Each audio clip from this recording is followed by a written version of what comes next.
Why it's a bit different is that a lot of time we have personal stories and life story, but this time around we are going to talk a little bit about an organization story, right? I think sometimes with family resource centres, we're the best kept secret in communities, and where you had to go back into your own community and look at giving back into your community or doing something to help people. Like you might look at the building and they're a little bit rough around the edges, but what happens within those four walls is fantastic. And I suppose that was a challenge for our full year in school.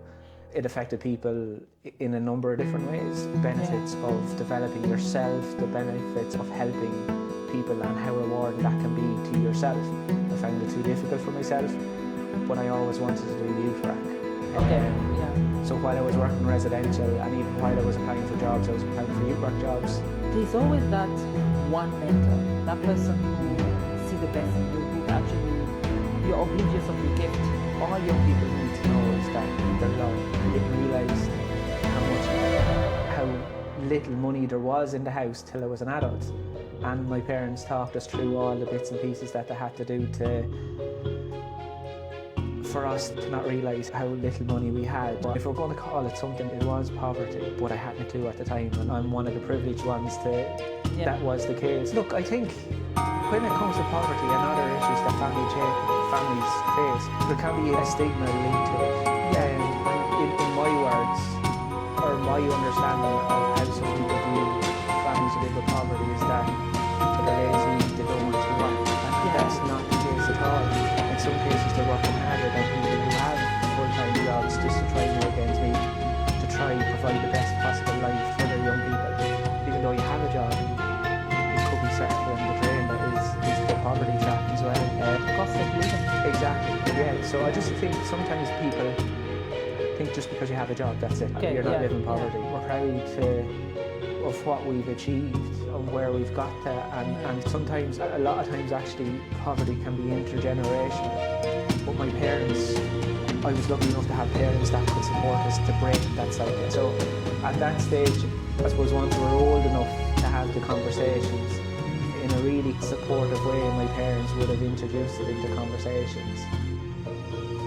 What my mum was trying to do was educate us around the importance of working really hard. Yeah. And she done that by us getting out and doing it rather than just lecture or whatever. Yeah. There'd be other diagnoses as well around ADHD or ASD or all those lovely letters that are thrown at young people. But if you're a parent or a guardian and you're trying your best for your family, it can make it difficult to attend work as all of the time. We have been induced to believe that success and big job and the big car, no, it's not to say you're not successful here, but I mean that you get to do a job that you love. But when you move to Dublin for work, it's a little bit more difficult to meet people. You walk down the street and say hello to people and they look at you like you've two heads.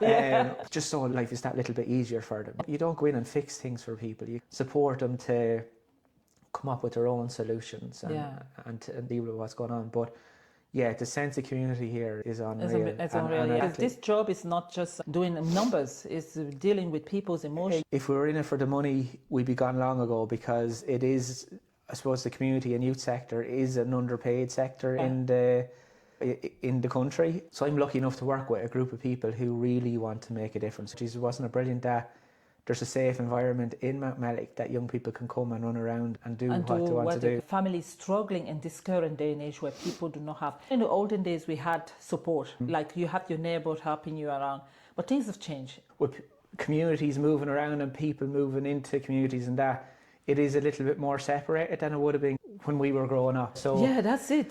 It's, I suppose, some of the work that we do is around bringing that community community element or community development back into it as well. Family resource centres have been doing fantastic work in Ireland for a number of different years. There's now 121, like I said. Soon to be 5 new ones as well. At the minute, different organisations are applying to become a family resource centre. So yeah, there's bits and pieces of work going on around there, so other communities will benefit from the services that family resource centres can offer. So obviously, if there's more money provided, I suppose the nature of the work that we can do can be extended. I suppose what's a little bit unique about Mountmellick is that an awful lot of the work that we do is around youth work. So we're one of the only family resource centres to actually have youth in our Youth on title it, as yeah. well. That could be a stressful time for any family to try to get young people up and out the door Okay. in the morning, or try to get them home and get their homework done. But let's look at that family where there's additional maybe learning difficulties, or there's disability thrown in there, or we've discussed poverty as well. That makes that time a lot more difficult as well. And also, It's not just a play center. no, exactly. Right, because exactly. then at the end you're not really achieving anything. Essentially, myself and the team, that's how we approach working with young people as well. That sometimes there might be an awful lot of other stuff going on around the young person, that they forget this little bit of gold that they have inside them, and forget how they had to understand the importance of being a leader. They had to understand the safety elements of it as well. But the reality is there's very few places for young people to hang out anymore outside of home. So the consequences of that you're, like I said, it's a nicer day in school versus you don't set your alarm, you're late out of bed, you don't have time to grab breakfast, so you're hangry going into school. We've community programs here as well, so people might come just for yoga or just for mindfulness and that, and it's a chance to for a bit of time for themselves as well if they're coming from a busy household. There's a lot of families that you won't be aware, but the children want to be helped, but because the parents would not want everything out. Yes. It can be really difficult to ask for help. So what we try to do is create situations where people are aware we're here. Like, let's say the Saturday, for example. So even though if I was to meet you at that event, there mightn't be anything that any type of support that you need, but you might be in conversation with a friend, or you might know a neighbour down the road who's struggling. And we're aware of the Family Resource Centre there, and this is the type of work that they do. So if we really advertise, we could have an influx of people and not have the capacity to deal with it. And then that can be negative as well. That people say, oh, I went in there for support and nothing happened. To knock up to a door or walk up to a door and knock on it and say, I need help, and not know what's the other side, that can be a block. Scary. So our door's always there. It's always open. People can come through it. But we recognise that sometimes we have to go out. To volunteer, you need to care, and you need to want to give back. Have 7 pillars. So it's nice to know when people hear about it, they not to know exactly what kind of help can you give. Exactly. Isn't it? So ourselves, when we're working with TUSLA, it's as early as possible to get in there. That's where TUSLA comes in, because you wouldn't know much about how early you need to work with someone. So look, the very, very vast majority of people wants what's best. Good. For their young people. Okay. The absolute vast majority of people wants what's absolute best for their young person. So one of the things we do here is make people aware that period poverty is a thing, move towards period dignity, and give people access to the products that they need. That in some cases it's free, so you can imagine the challenge that goes with that. And I suppose the hidden homeless as well. So obviously people think homeless is where people are sleeping and living on the streets. Poor mental health is something that is done to you. It's circumstantial, 100%. Okay. Because if anyone's struggling with their mental health, everything else is affected. Everything else goes down, and whether that's your role as a parent or your role as a student in school or your role as a friend, all the bits and pieces can struggle as well. I suppose it looks at isolation and the loneliness that go with it, and trying to get people back involved in their community as well. So so everyone, especially young people, when they come into us, they're fed. Because for us to do any of our work, there's no point in people being hungry. We've a parent toddler group as well, where some people who attend aren't parents, they're guardians or grannies or carers, or their mind child. So I suppose at the minute we have funding to employ a community integration worker. That money is will finish at the end of this year. So the work she's doing is very much going out meeting with people who would have maybe grown up in the Ukraine, grew up in Nigeria, grew up in the Lebanon, and are now living in Mountmellick. Exactly. Integration is a massive part of the work that Family Resource Centres do as well. I'm giving you homework there. But we just finished a programme called a Copping On programme. And I suppose the consequence to throwing that punch means you could be heading down a legal road. Yeah. So in a nice way, you can challenge that back without giving out to young people. You can challenge that back and try help educate them as well. He did talk about consequences, but he said, now he didn't have a study in front of him, but he reckons between 92 to 95% of people who are in prison addiction is an issue. Sometimes you can get a sense of being invincible. That's fine, I've done it, I haven't ended up an addict, I haven't ended up in trouble with the guards, whatever. We can only help, we can only try to prevent and carry caution, but a lot of times it's the children themselves and the family needs to have a foot on the ground that this is not to happen in their home, but it's hard. It is. Because there are people, we have to fight the people selling. What we try to do is come together as much as possible and say, as a school, if you're working off, obviously they've the curriculum side of things as well, all these little pieces of the jigsaw need to work together as much as possible. And I think we have it right in Mountmellick. It's about recognising that there's loads of people that can help.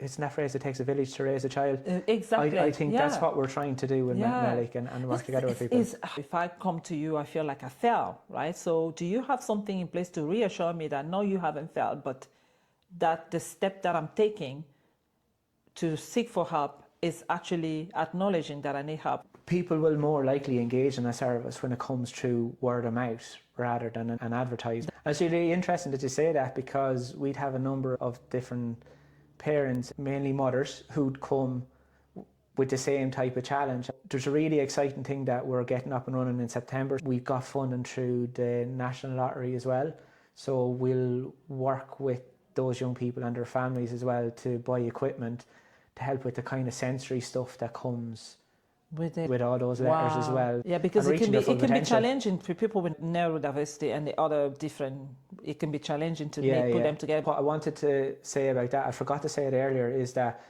there are therapeutic resources that are free to families in Portlaoise. Some young people were saying that it's too plain, that you're asking me to think abstractly and think to use art therapy or whatever.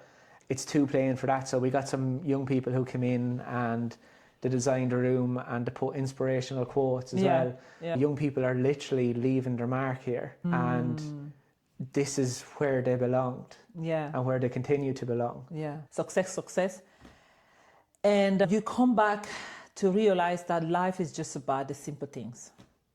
And people suffer in silence because they're just struggling in a mental health. What a lot of family resource centres are good at is social media side of things. Community cohesive and social inclusion. Yeah. And we have community safety and crime prevention. That's my favourite one, by the way. We do an awful lot of work around working with adults as well. Yeah, as well. And that's through the one-to-one, through family support and through the community initiatives that we look to target adults as well. It's been a very interesting conversation, both of us. They just show up to talk about the work, and then the credit is put to the face of the person who's making that presentation. My work is to support a team. They're the ones that do the work. Good. And they're the ones out there making such a difference in the Mountmellick community. So our vision is that all children, young people, families and communities will actively participate and be included in a society that is free from prejudice, inequality, discrimination and exclusion, and which will contribute to their greatest possible well-being. That sums it up.